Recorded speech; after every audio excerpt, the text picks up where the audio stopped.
반갑습니다. 송주준입니다. 오늘 저는 이 사람에 대한 이야기를 조금 해보고자 합니다. 바로 방송인 김씨에 대한 이야기인데요. 오늘 제가 영상을 통해서 말씀드리고 싶은 결론은 간단합니다. 이 사람 우리가 참 조심해야 된다. 정말 위험한 사람이다. 라고 하는 것이 제 영상의 결론입니다.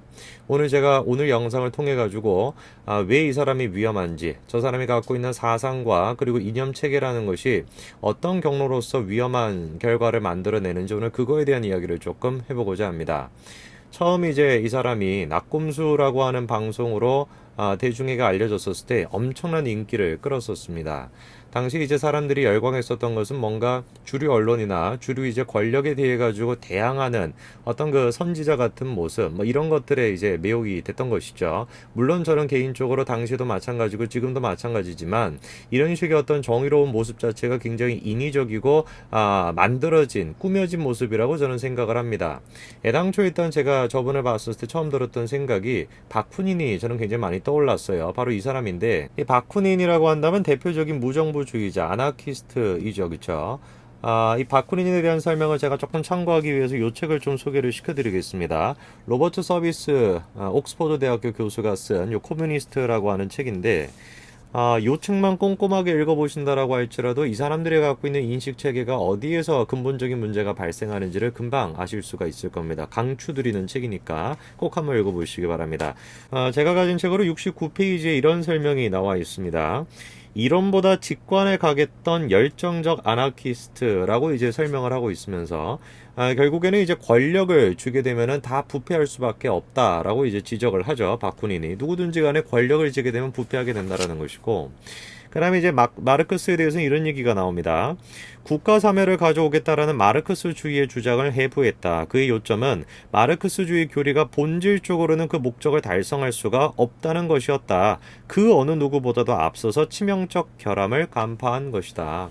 당시 이제 그 바쿠닌뿐만 아니라 그나마 양심이 있었던 코뮤니스트들이 주장했던 것은 이거죠. 야, 아무리 뭐 마르크스가 노동자 전체 계급의 뭐 공평한 뭐 권리 이런 것들을 주장한다라고 할지라도 마르크스 개인에게 어떤 권한이 들어가 있고 권력이 이렇게 쥐어지게 되는 순간 이 부패할 수밖에 없다. 일당 어떤 그런 체제로서 빠질 수밖에 없다라고 하는 근본적인 어떤 인간의 욕심에 입각한 본질적인 주장을 했던 사람이죠. 물론 그래가지고 결국에는 이제 뭐 쫓겨났습니다만 그 주류 이제 그런 세력으로부터. 이 바쿠닌이 제가 봤을 때는 저 김씨가 외관적이나 이런 것들을 좀 모방하려고 하지 않았나 싶어요. 물론 이제 바쿠닌이 가지고 있는 그런 어떤 사상이나 이런 것들과는 비교도 못할 그런 이제 수준인데, 뭐 예를 들어 가지고 외모만 그렇게 꾸미고 이 사람이 가지고 있는 이론이나 이런 것들에 대한 숙고, 어떤 그 깊은 어떤 생각 이런 것들이 없다 보니까 굉장히 좀 모순적인 모습이 많이 나타납니다. 예전에 이제 진 교수가 김 씨에 대해 가지고 이런 얘기를 한 적이 있어요.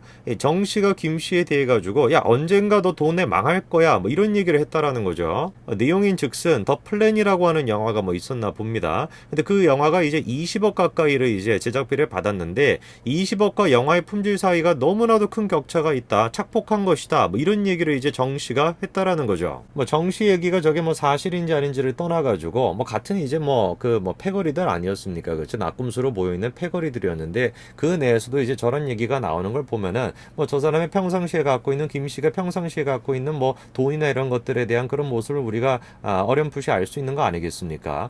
그런데 이제 끊임없이 자기는 방송에 나와가지고 마치 이제 해탈한 사람인 것처럼 신선처럼 그렇게 분장을 하고 나와가지고 뭐 돈에는 아무런 상관이 없다. 나는 뭐 돈과는 뭐 전혀 상관이 없는 사람이다. 이런 이미지를 풍기면서 뭐 득도한 사람 같은 그런 이제 이미지를 풍기는데, 뭐 저런 것들에 사람들이 속고 있다라는 것이 절망적이죠. 그렇죠?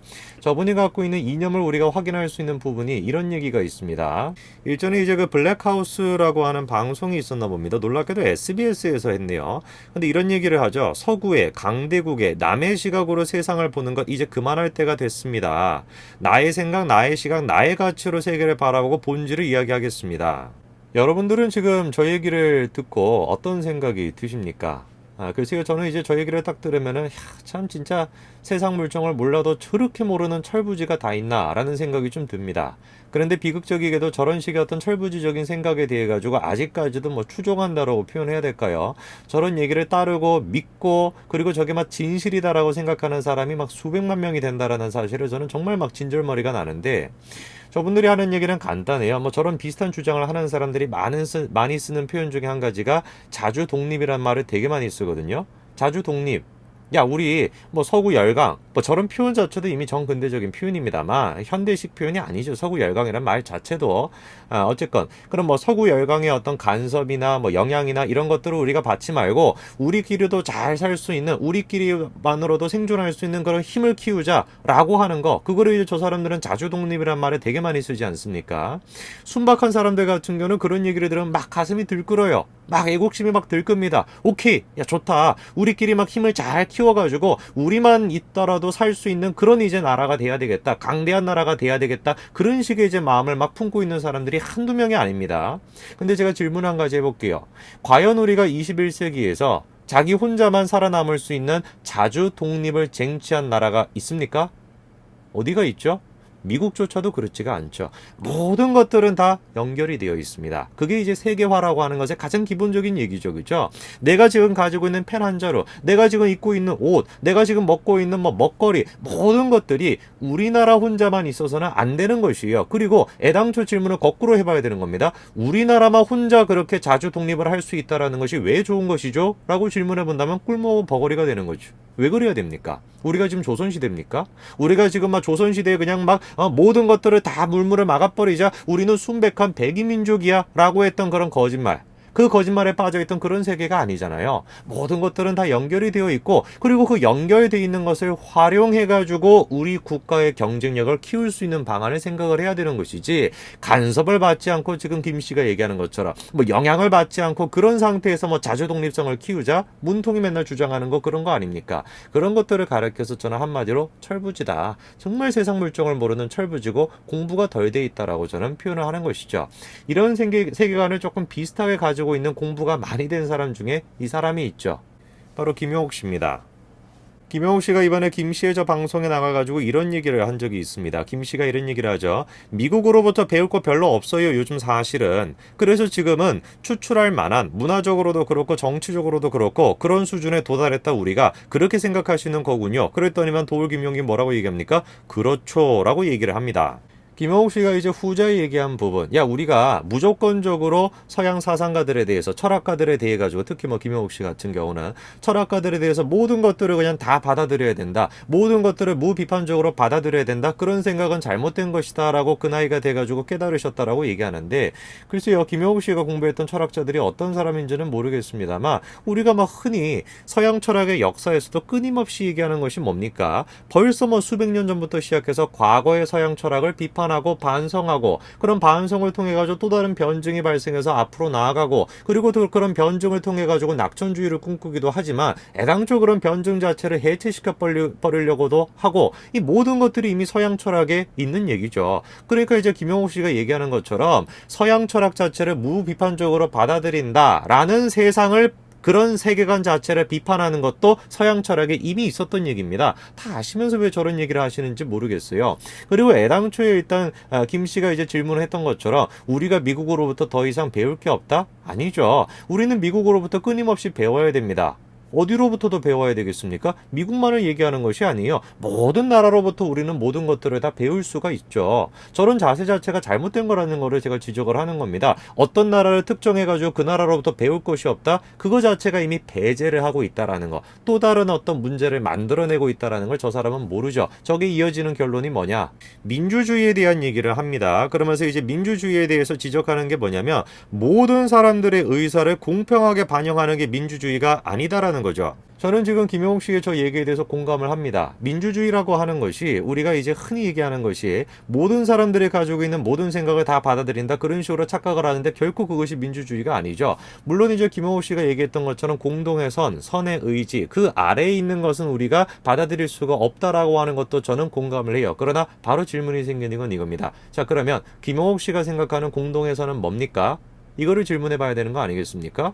그쵸? 어떤 공동의 선이 있고 선의 의지가 있고 그 선의 의지 아래에 있는 생각들 같은 경우는 우리가 받아들여서는 안 된다라고 했으면은 바로 질문해봐야 되는 게 그 공동의 선의 의지는 뭐냐? 누가 그거를 정할 수 있는가를 바로 질문해봐야 되는 거 아니겠습니까? 그런 것들을 시도했던 사람들이 있죠. 루소 같은 사람들이 있습니다. 근데 그 루소가 어떤 결과를 초래했는지는 우리가 역사를 통해서 똑똑히 알고 있지 않습니까? 제가 항상 지적하는 건 뭐냐면 민주주의라고 하는 것은 자유자가 있어야 된다라는 거예요. 그리고 그 자유라는 개념에서 봤었을 때 공동에서는 간단한 것입니다. 어느 누구도 정할 수가 없다라는 거예요.